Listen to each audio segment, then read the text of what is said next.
Hello दोस्तों, स्वागत है आप सभी का एजुकेशन के एट 6 में। और रुख करते हैं बिहार की तरफ।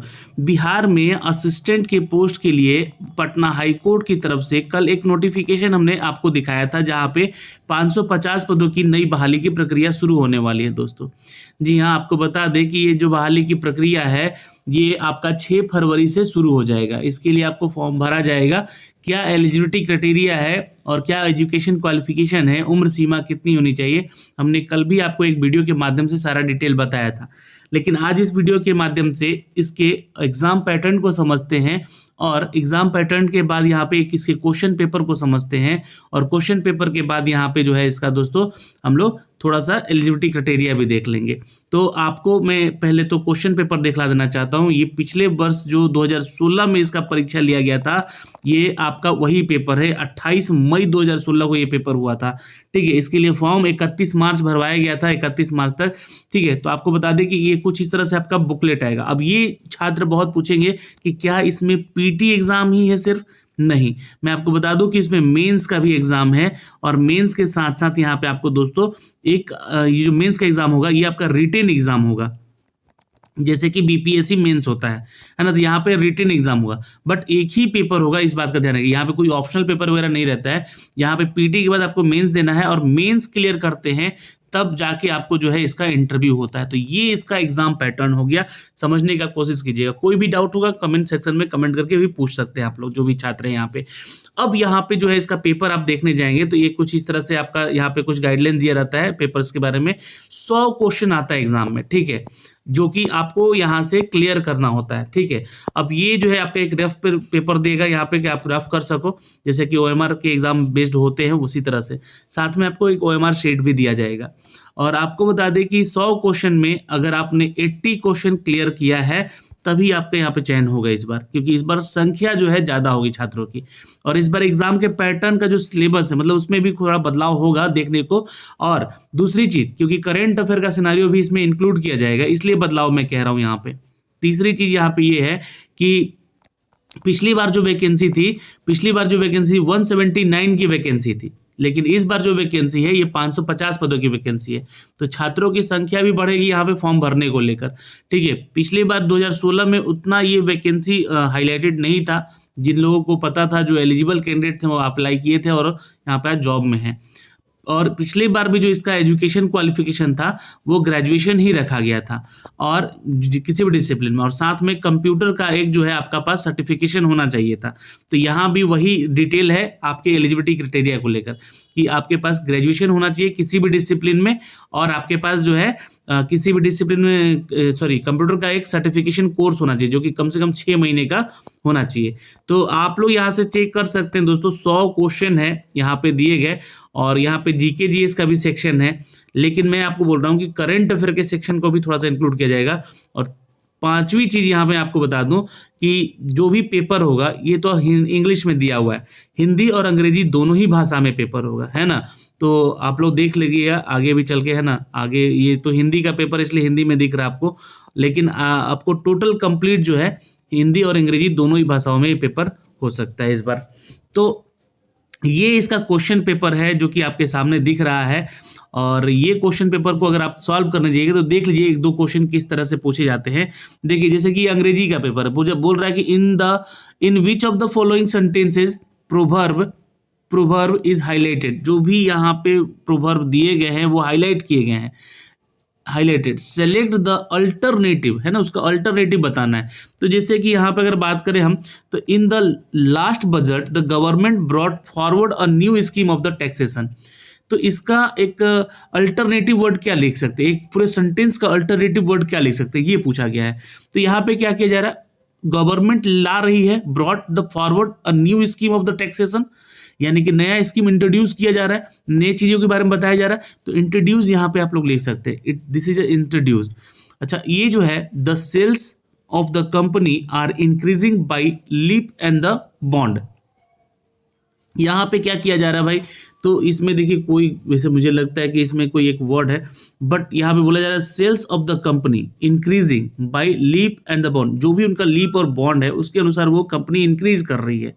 है ना। तो बहुत ही कैलकुलेटेड वे में जा रहा है, बहुत ही मतलब सही से अपने एक स्मूथ वे में जा रहा है, कंपनी का काम चल रहा है, तो हम लोग यहाँ पे बी कर सकते हैं, ठीक है। अच्छा, यहाँ पे तीसरा क्वेश्चन है कि the police made the consider headway, police made the considerable headway in the sorting the papers. तो इसका एक अल्टरनेटिव वर्ड हम लोग यहाँ पे लिखेंगे दोस्तों, प्रोग्रेस। यहाँ पे क्या हो रहा है, प्रोग्रेस पुलिस अपने प्रोग्रेस में है ना, जो भी आपका कार्य है उसको लेकर आगे सॉर्ट कर रही है, उसको आगे बढ़ा रही है, तो ये काम हो रहा है यहाँ पे प्रोग्रेस में, इसको लिख सकते हैं।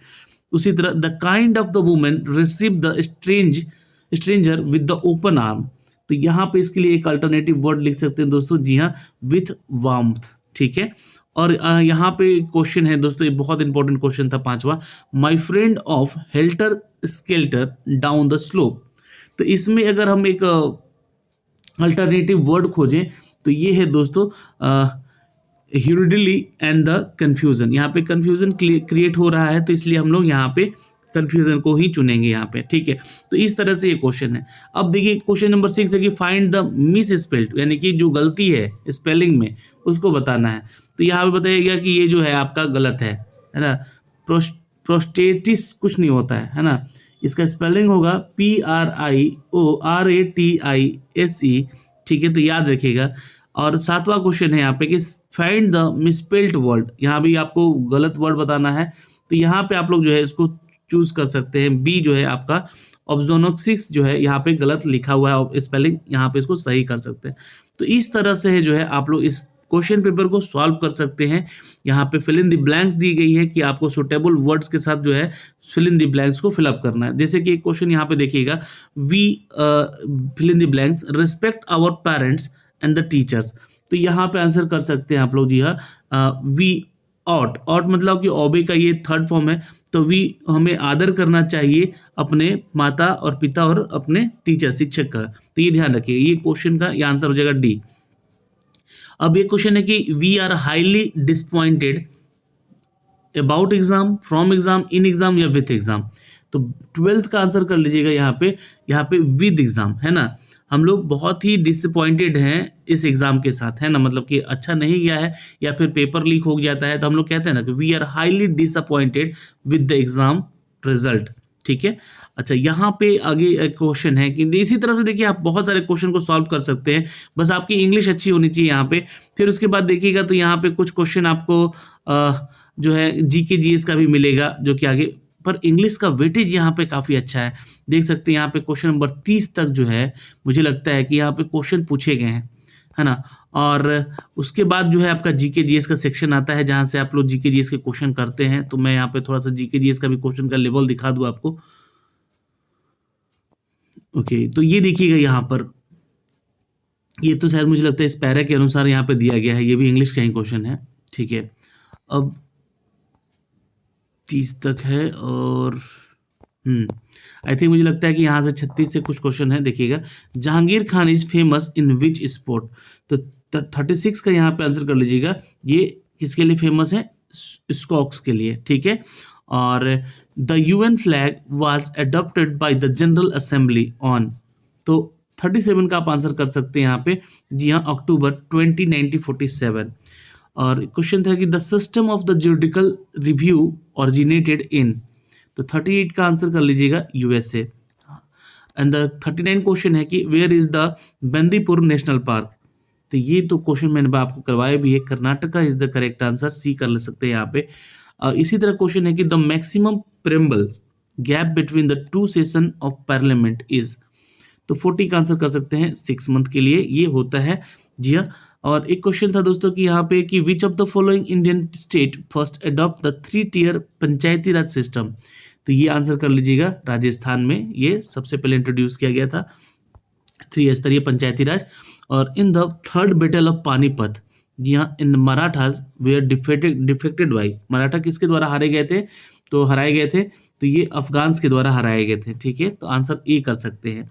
तो इस तरह से देखिए क्वेश्चन का लेवल बहुत अच्छा है, ऐसा नहीं कि बहुत हार्ड क्वेश्चन है जीके का भी, लेकिन हाँ उसके लिए आपको पढ़ना पड़ेगा, बहुत सारे क्वेश्चन हैं जो कि यहाँ पे आपको पढ़ना पड़ेगा। मैथमेटिक्स के भी क्वेश्चन आपको देखने को मिलेंगे, यहाँ से आप लोग चेक कर सकते हैं, है ना।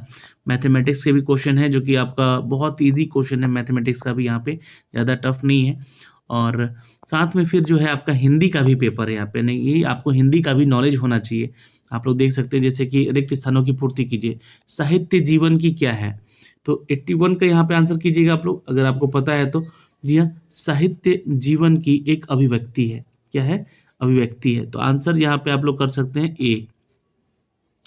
जो अच्छे कुल में जो अच्छे कुल में पैदा हुआ है उसको क्या कहते हैं?